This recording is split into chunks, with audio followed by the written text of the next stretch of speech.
Liam, I have a quick question for you. Have you ever looked at your watch at 5 p.m. and wondered where the entire day went? Oh, absolutely, Emma. It feels like a magic trick, doesn't it? You sit down to do one small thing and suddenly hours have vanished into thin air. Exactly. I had that exact feeling yesterday. I felt like I was working hard all day, but when I looked at my to-do list, I had barely crossed off 2 items. That is so common. It actually reminds me of an old saying. Being busy is not the same thing as being productive. That is a great point. We often confuse a full schedule with a successful day, but I think it runs deeper than that. It really does. It is all about how we view our time. We treat time like it is an infinite resource, but it is actually our most valuable asset. Think about it this way. If someone gave you $86,000 every single morning, you wouldn't just throw it away, right? Of course not. I would plan exactly how to spend or invest it. Every single cent would have a clear purpose. Well, we get 86,400 seconds every single day, yet we often let those seconds slip away without a second thought. That is a brilliant analogy, Emma. But here's the surprising part. Most people think time management is about working non-stop, but it is actually about creating more freedom. I love that idea, Liam. Freedom is exactly what we get when we take control of our schedule. It means we have time for the things that truly matter. Exactly. When you don't manage your time manages you. You spend your whole day just reacting to things instead of choosing your path. That reminds me of how I used to start my mornings. The very first thing I did was open my emails and check social media. That sounds like a classic trap. You are immediately letting other people's priorities dictate your mental energy for the day. Yes, I was basically letting the world tell me what to focus on. By 9 a.m., my mind was already exhausted from all the notifications. It is like trying to drive a car while looking only in the rearview mirror. You are just responding to what has already happened. So how do we break that habit? How do we move from being reactive to being proactive with our hours? It starts with a very simple mindset shift. We need to understand that saying yes to one thing always means saying no to something else. That is so true. Every time we say yes to mindless scrolling, we are saying no to a workout, a good book, or a meaningful conversation. Most people don't realize this, but the most successful individuals in the world aren't the ones who do everything. They are the ones who excel at choosing what to ignore. Choosing what to ignore sounds easy, but it is actually incredibly difficult in our modern world. There are distractions everywhere we look. It definitely takes practice. Our brains are naturally wired to look for quick rewards. A notification gives us a tiny hit of excitement. I read a study recently about this. It said that every time you get distracted, it takes an average of over 20 minutes to regain your deep focus. Wow, 20 minutes? That means if you check your phone just 3 times an hour, you never actually reach a state of deep focus. Precisely. You stay on the surface of your work. You are working harder, but the quality of your output is lower. This explains why people feel so overwhelmed. They're constantly switching between tasks, which creates a huge amount of mental fatigue. There is actually a specific term for that. It is called context switching. It drains your energy faster than almost anything else. It really does. Imagine trying to read 3 different books at the exact same time, switching pages every minute. You wouldn't enjoy any of them. That is a perfect image, Liam. It shows how much energy we waste. But what happened next in that study was even more unexpected. Oh, really? What did the researchers discover about our focus? They found that people who were constantly distracted actually felt higher levels of stress and frustration than those who focused on one task. That makes complete sense. When you are pulled in a dozen different directions, your brain feels like it is running a marathon in circles. So, time management isn't just a tool for professional success. It is actually a fundamental requirement for our mental health and well-being. I couldn't agree more. When you have a clear plan, your anxiety levels naturally drop because you know exactly what needs your attention right now. I noticed that change in myself when I started practicing something called time blocking. Have you ever tried that approach, Liam? Yes, time blocking is a game changer. Instead of a long, vague list of tasks, you assign specific blocks of time to specific activities. It gives your day a physical structure. For example, from 9 to 10, I am only writing. No emails, no phone, no distractions. It removes the decision fatigue. You don't have to think about what to do next because your schedule has already made that choice for you. And it applies to rest, too. You can block out time for lunch, for a walk, or just to sit quietly and do absolutely nothing. That is the secret. True productivity includes planned rest, and this changes everything because you no longer feel guilty for relaxing. The guilt of relaxing is a massive issue for so many people. They sit on the couch, but their mind is still stressing about work.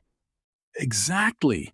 That is because their rest is accidental, not intentional.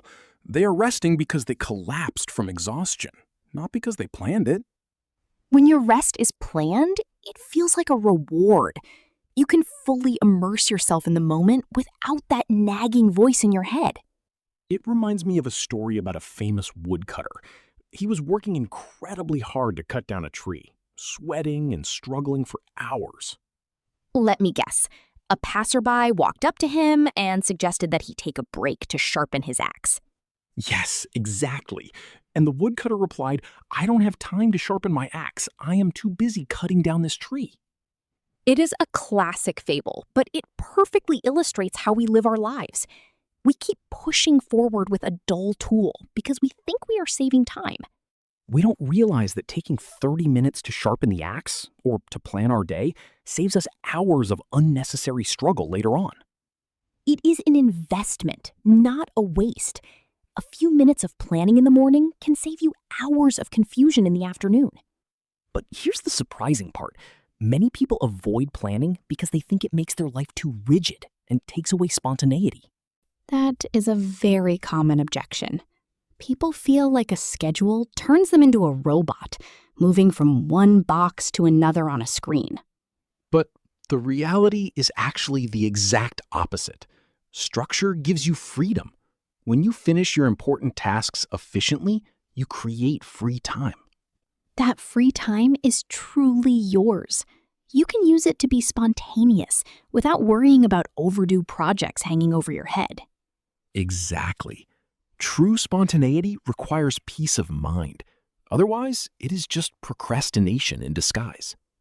Oh, procrastination. That is the ultimate enemy of time management, isn't it? We all face it at some point. Definitely. We often procrastinate not because we are lazy, but because a task feels too big, too difficult, or too emotional. That is a very insightful point, Liam. It is an emotional struggle, not just a practical one. We are avoiding the negative feelings associated with the task. Yes, our brain wants to protect us from discomfort, so it whispers, "Let's just check the news for 5 minutes instead." And those 5 minutes quickly turn into an hour. Then the deadline is closer and our stress levels skyrocket. Most people don't realize this, but the best way to beat procrastination is to make the first step so incredibly small that your brain can't say no. I love that strategy. Instead of saying, I need to write a massive report today, you say, I am just going to open the document and write one sentence. Exactly. Once you write that first sentence, the friction disappears. Action creates momentum, and momentum creates motivation. We usually think we need motivation before we can act, but in reality, action is what actually produces the motivation. That is a profound truth, Emma. You have to start moving the car before the engine really warms up. There is also another famous technique called the Pomodoro technique. It works wonders for people struggling to maintain momentum. Ah, the tomato timer. Tell us how you use it in your daily routine, Emma. It is very simple. You set a timer for 25 minutes and work with total focus. When the timer rings, you take a 5-minute break. It sounds almost too simple to be effective, but it works because it creates a sense of urgency. You know the time is limited. And those 5-minute breaks are crucial. They give your brain a chance to breathe, so you don't burn out by midday. What happened next when I tried it was unexpected. I realized that 25 minutes of pure focus was worth 3 hours of distracted work. It really highlights the difference between the quantity of time and the quality of time. They are completely different metrics. Absolutely. You don't need an 8-hour workday if you can achieve 4 hours of absolute uninterrupted focus. This is why many modern companies are experimenting with shorter work weeks. They see that happier, well-rested employees actually get more done. It is about maximizing output, not maximizing the hours spent sitting at a desk looking busy. Another major piece of the time management puzzle is learning how to prioritize. Not all tasks are created equal. Right. There is a great tool for this called the Eisenhower matrix. It divides tasks into 4 categories based on urgency and importance. It helps you separate what is truly important for your long-term goals from what is just shouting for your attention right now. We often spend our entire lives putting out fires. We handle urgent matters that don't actually move us forward in life. Like answering phone calls or responding to messages that could easily wait until tomorrow. Exactly. And this changes everything, because once you identify your top priorities, you can delegate or eliminate the rest. It takes courage to eliminate things from your life. It means accepting that you cannot do everything, and that is perfectly okay. It is a sign of maturity, honestly. It means you respect yourself and your limits enough to establish clear boundaries. Let's talk about actionable takeaways for our listeners. If someone wants to start managing their time better today, what should they do first? The very first step is to track your time for just 3 days. Write down exactly what you do every hour without judging yourself. That can be a real eye-opener.